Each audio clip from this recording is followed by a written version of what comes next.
What's up, everybody? Anyway, I forgot. I was like, yo, I just remembered I did not do a review for The Young and the Restless, so it's late, but let me put this out here. Um, I enjoyed this episode. Nasty as it was, I enjoyed it. Um, I'm happy that Nikki went over and she talked to Reed about being an adult and getting to know his dad. Because you have to find some common ground. And they did that. They bonded over their love of music. Because remember, JT loved music and Reed loves music. So that's where they bonded. And I'm happy that they did. You know, it's about time they found something, some common interest. Something that they could laugh over, enjoy together. Something that brings them close to each other. And I feel like that was a dope thing. And I'm glad Nikki went and talked to him about it. Him picking up his guitar and doing music again. And she even told him that she would pay Tessa to work with him again because Tessa could use the money. Um, Chelsea, what the hell does she think she's doing? Like, I wonder what is this all about? Her scamming her customers, her scamming Fenmores basically, lying to Lauren and Phyllis. Like, what the hell is all of this about? They found out that some woman named Alexandria or Alexandra West is behind this whole thing, and come to find out that's an alias of Chelsea's. I was like, bitch, you about to get caught. Because JT is literally about to close in on her. Like, he already found out what her alias is, but they don't know that it's Chelsea yet. But I'm like, he's about to find out. She went to the bank and closed out her account under that alias. And when JT got there, she was already gone and found out that the account was closed. So he tried to find out who closed the account. But obviously, the bank can't give out that information. Um, Shit, the walls is closing in on her ass. I wonder what is this all about? Like, why is she going back to her con artist ways? Like, what is this about? I doubt it's about money because unless she blew through all the money that Adam left her, like, what is she doing? Like, I'm curious as hell to know like what the hell is going on here. Um, so Nick was sitting at Crimson Lights having a business meeting with his contractor Arterio, and Nick was pissed because Arterio went up 20% on the bid, on the original asking price for him and his workers. But I feel like the 20% was steep. I feel like the extra money is fair because the workers have to go back and do even more work on the project. So it's fair that if you have to do extra work, you should get extra money. You know what I'm saying? Like, it's fair because you do have some contractors that be trying to screw rich people out their money, or people in general. They just be trying to get more money out of people. But I feel like it's fair.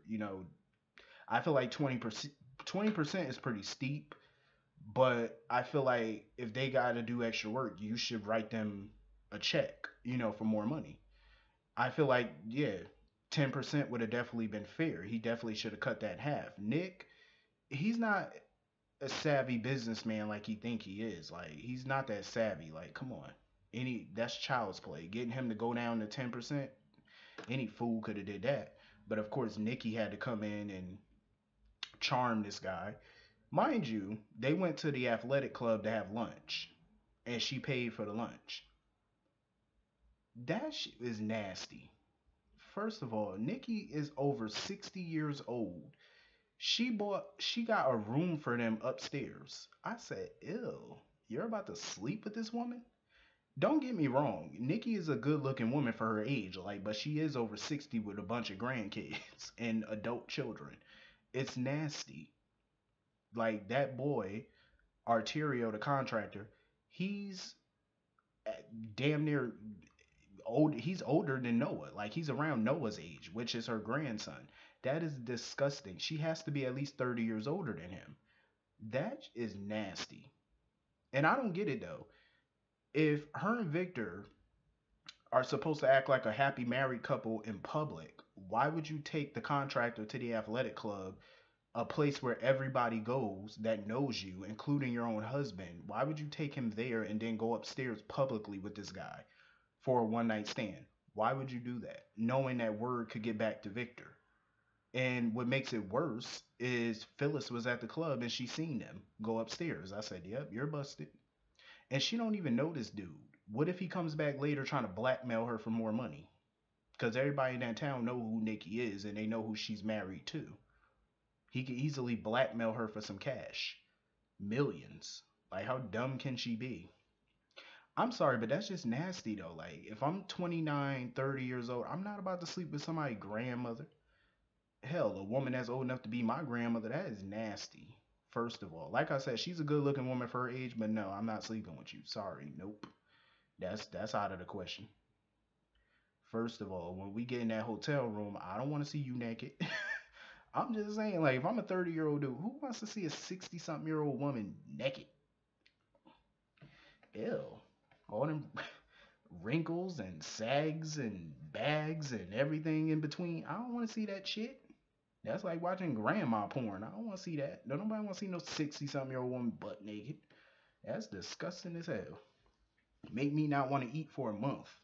I don't want to see all them sagging parts and wrinkles. Ugh. Denture marks. I don't want to see all of that. That's is nasty. He ought to be ashamed of himself sleeping with that woman. Only way I'm sleeping with a woman Nikki age is if you write me a check.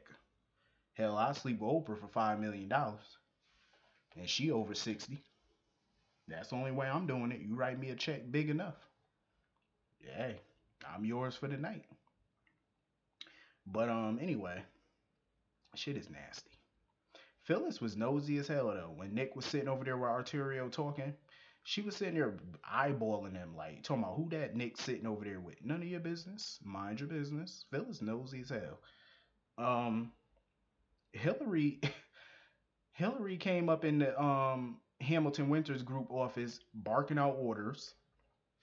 Coming here talking about she want an executive position. She want an office, a corner office with a view.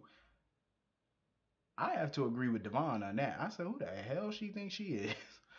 I said, first of all, that's not in your contract. I'm just looking at it, I'm like, yeah, that's not even in her contract that she gets an office, an executive position with the parent company. That wasn't a part of the deal. The deal was you will maintain your job. You will be executive producer and you will be the host of the Hillary Hour. That was the deal. She kept making more and more demands. I was like, yeah, this partnership might not work. I was like, none of that is in the contract. So why are you? How you gonna sign a contract that stipulates everything in there and then come up with new demands after the deal is already signed and done? It don't work like that. And I'm glad Devon stood his ground with her. That don't work. That's not what the deal was. Skedaddle. But the reason she was in such a pissy mood was because she had her first fertility appointment for her fertility treatments to get pregnant. And she was in a bad mood because that's not the way she wanted to have a child. You know what I mean? I sympathize with her because I understood where she was coming from. That's not, any way for anybody. Some people have to go through things like that because they really want a child, but that's not their ideal way to have a child. She wanted to have it naturally, like being married, her and her husband welcoming a child into the world. That's the way Hillary wanted it to be, but it's not how it is. So she's still upset about that. I still feel like her and Devon are at some point are going to get together. I do feel like he probably going to be her sperm donor, probably anonymously, but I have a feeling they definitely going to have a child together. That's my feeling on it. I feel like they definitely are. Um, and I want them to. I think Hillary and Devon should get back together. Shit, they look good together. They complement each other. She's loony as hell, but he know how to deal with her. Um, I kind of felt bad for Tessa. Like I said, I feel bad for her as far as this homeless thing is concerned, and now Mariah knows that she's homeless. I was like, damn. Everybody and their mother just know that you homeless. I don't know why she just too damn proud. Like she should have just asked Devon for help. Like I said, he owns the athletic club. He could have easily got her a room for free. He owns the place. Like you could have just asked for his help. Like I guess she too proud to beg, I suppose. But it's not really begging though. It's like you're in desperate need of help, ask for help. And I'm thinking Mariah probably gonna, either tell Devon or she gonna try to reach out and help her because she figured out pretty much that she's basically living in Devon's office, basically, which is no place to live, sleeping on somebody's pull-out couch. Well, it's not even a pull-out couch, but I feel bad for her though. I really do. That ain't no way to live. Not at all. Chelsea, Chelsea gonna get caught. Cause Phyllis eventually she gonna start getting suspicious of her and these actions of hers. Cause her reaction, she doesn't seem surprised. She doesn't seem angry. Phyllis, like I said yesterday, Phyllis is more angry than Chelsea, and it's not even Phyllis's company, but she's way more angrier than the owners of the company. Lauren is equally as angry as Phyllis. The only person who not mad is Chelsea. I was like, how are you not angry about this? Like somebody's ripping off your designs and you're not angry. That's a dead giveaway that you're behind this shit. Um. So anyway, this was a pretty good episode. Like I said, Nikki, that's just nasty. I don't get it though. How's she gonna walk around and talk so much trash about Hillary and Sharon, but yet you're supposed to be this classy woman, the matriarch of the Newman family, yet you're having one night stands with contractors just to get a lower price? That's some hoe shit. First of all, that's on some thought shit. That's showing that you're an old hoe, 60-year-old hoe, because that's nasty as hell. To be sleeping with somebody around your grandson's age just to get a lower bid. I said that's disgusting, first of all. And that's very unladylike and it's classless and it's tacky. Do better, Nikki. Do better. I hope Victor don't find out. He probably gonna laugh in her face because that shit is pathetic. A rich woman like you have to sleep with some young boy just to get a lower price. That's it. Pathetic. Pathetic. Anyway, I hope all you have a great weekend. See you on Monday. Have a great weekend. Peace.